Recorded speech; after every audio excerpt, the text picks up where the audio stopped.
You take charge, ibig sabihin, you take control, ikaw yung accountable sa lahat ng aspeto ng negosyo mo. Yes, may katulong tayo, merong tumutulong sa atin, pero ikaw pa rin ang accountable dyan sa lahat ng aspeto ng negosyo mo. Okay? Operations mo, marketing, sales, hindi yung pwede sabihin sa iba na kasi mahina yung marketing mo kasi hindi ka marunong magbenta. No, that's your business. You have to take charge of your business.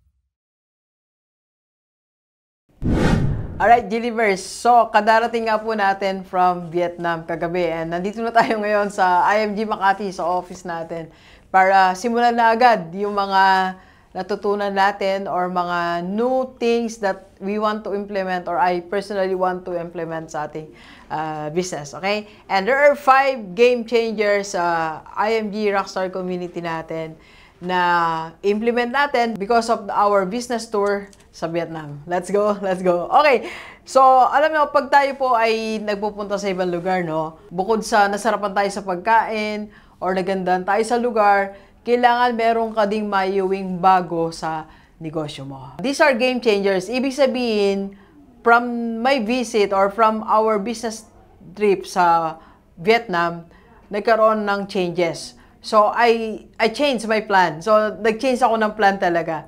So, ito, share ko sa atin, no? I really changed my plan after the, ilang araw ba ako dun? 4 days ko sa Vietnam. Okay? So, first, I want to build now my IMG Rockstar community team sa Vietnam. Yay! Yes, because ganito po, ang original plan ko, mag-build lang po tayo or magpunta ako sa Hong Kong and of course, gusto ko rin mag-Japan. And dito naman sa Pilipinas, ang target ko talaga, Pampanga, Baguio, and ito nga po, sa Makati. Pero dahil meron akong bagong member doon na nagpunta siya, first day ko sa Vietnam, nag-join siya, I'm a Marlene. Then sabi niya, Doc, I'm interested. I also want to help my colleagues here kasi teacher po siya. And I also want to do the business of IMG here in Vietnam. So, tulungan mo ako. So, yun yung sinabi niya talaga sa akin. So, sabi ko, sige, let's do it together. So, game changer siya kasi I don't have plan of building in Vietnam. But because of that, one member na meron siyang puso talaga, meron siyang passion, nakita niya agad na based on our explanation na maganda ang IMG, no? So, kaya yun, go tayo. I'll build my IMG Rockstar community in Vietnam. Kaya kung taga-Vietnam ka, PM mo na ako sa personal FB ko. Sali ka na, okay?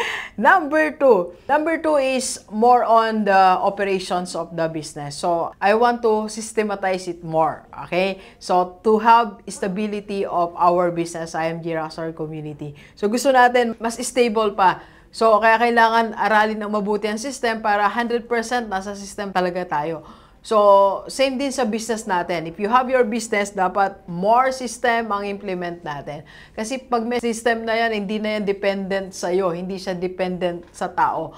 Mas maganda ang negosyo mo, system dependent, kaysa sa employee dependent. Alright? Kasi ang empleyado natin, umaalis po yan. Ang tao, umaalis yan. Pero ang system, nandyan siya. Alright? Then, third, ayan.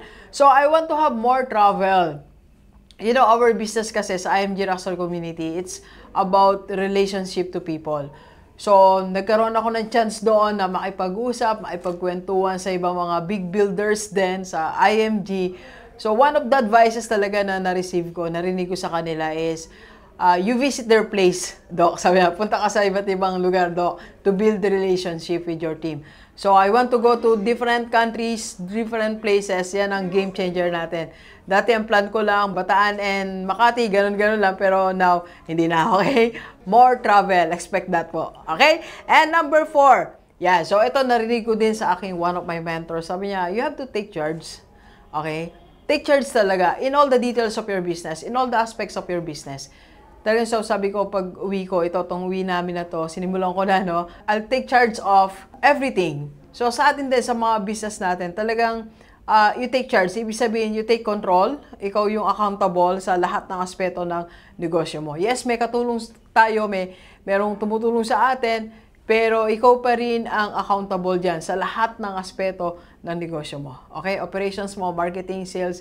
Hindi yung pwede sabihin sa iba na kasi mahina yung marketing mo kasi hindi ka marunong magbenta. No, that's your business. You have to take charge of your business. Okay? And number 5, yan. So, maganda rin to na nadinig natin. No? Go back to basic.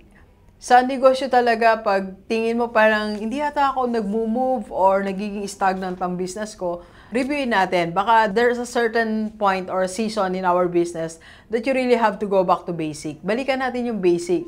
Minsan, alam mo, yung negosyo mo, simple lang Kinokomplikado lang ng social media, kinokomplikado lang ng team mo, kinokomplikado ng ibang tao, kinokomplikado ng customer mo, pero simple lang siya. So, reviewin natin. You go back to basic. Pero sa amin, dito sa IMG, Rockstar, no? Simple lang naman ang process, di ba? So, pag nag-inquire ka sa amin, explain namin sa iyo IMG. Then, kung ikaw naman ay bago member ng IMG, simple lang din. So, you can have an access sa investment, lalo sa mutual fund. Then, you can have your Kaiser. Then, you just have to share it with other people para matulungan din natin sila. It's just the basic, di ba? Sa lahat ng mga nagtagumpay na negosyo, lagi lang silang bumabalik sa basic. So, ikaw din, balik ka sa basic, okay? Yan ang mga learnings natin sa Vietnam. At marami pang iba na gusto kong gawin ngayon, i-implement. Kaya ang payo ni Rockstar sa atin lahat, you have to travel, okay? Let's go, let's go. Kape po tayo. Andun po yung kape ko. Thank you for watching. We are inviting you to attend our free webinar sa IMG Rockstar Community para makapag-invest ka na sa mutual fund at magkaroon ka na ng Kaiser. PM na sa personal FB ni Doc. Let's go, let's go!